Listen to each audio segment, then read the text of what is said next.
ગાયત્રીનગરમાં ગુરુ ગોવિંદસિંહજી મહારાજની નામની મૂકેલી પ્રતિમાને કોઈ અસામાજિક તત્વોએ તોડવાનો કર્યો પ્રયાસ અને શીખ કોમને લાગણી દુબાવતા પોલીસ ફરિયાદ નોંધાવવાની તજવીજ હાથ ધરી.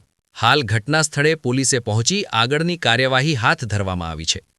જાણવા મળતી માહિતી અનુસાર આ અગાઉ પણ લગાવેલા બોર્ડ ફાડી નાખવામાં આવ્યા હોય તેવા પણ ગંભીરતા લેવામાં આવે અને અમારા સમાજની લાગણીઓને ધ્યાનમાં રાખી કડક કાર્યવાહી કરવામાં આવે તેવી માંગ કરવામાં આવી છે.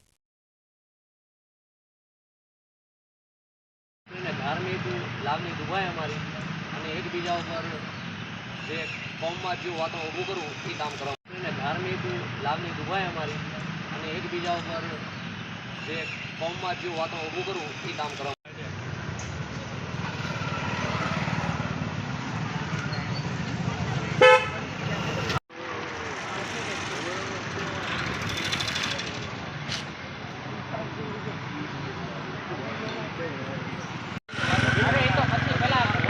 વાતાવરણ છે અમે ધંધે લાગતું કાંઈ નહીં આવે આ 15 મિનિટ ખાલી વિડિયો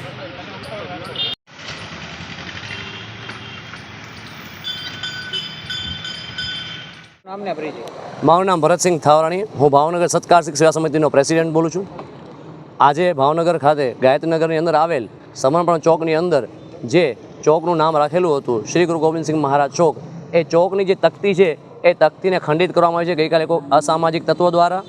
આ ચોકનું નામ સમગ્ર અહીંના રહેવાસીઓની સંમતિ અને અહીંના બધા જ લોકોની સંમતિથી આ ચોકનું નામ રાખવામાં આવ્યું હતું, પણ તે છતાંય પણ ઘણા અસામાજિક તત્વોએ આ તકતીને ખંડિત કરી અને ગઈકાલે એની ઉપર છાણ લગાડી અને ખરાબ કરીને અમારી ધાર્મિક લાવણીને દુભાવવામાં આવ્યું છે. તો આ જે કોઈ પણ લોકો હોય એ લોકો ઉપર કડકમાં કડક કાર્યવાહી થાય એ અમે એસપી સાહેબ અહીંયા માંગણી કરીએ છીએ. ભાવનગર શીખ સમાજના તમામ લોકો અત્યારે હાજર છે અહીંયા ગાયત્રીનગર ખાતે. બીજો શું બનાવ બન્યો હતો? બીજો બનાવ હતો કે એને તોડવામાં આવી છે અને એના પથરા તમે જોઈ શકો છો કે નીચે કેટલા પડ્યા છે કે એને ખંડિત કરીને. આની પહેલાં પણ ઘણા સમય પહેલાં જે એક બોર્ડ હતું એ બોર્ડને પણ અહીંથી કાઢીને ફેંકી નાખવામાં આવ્યું હતું. કોઈની ઉપર શંકા ખરી આપને? નહીં, અમને કોઈના પર શંકા નથી.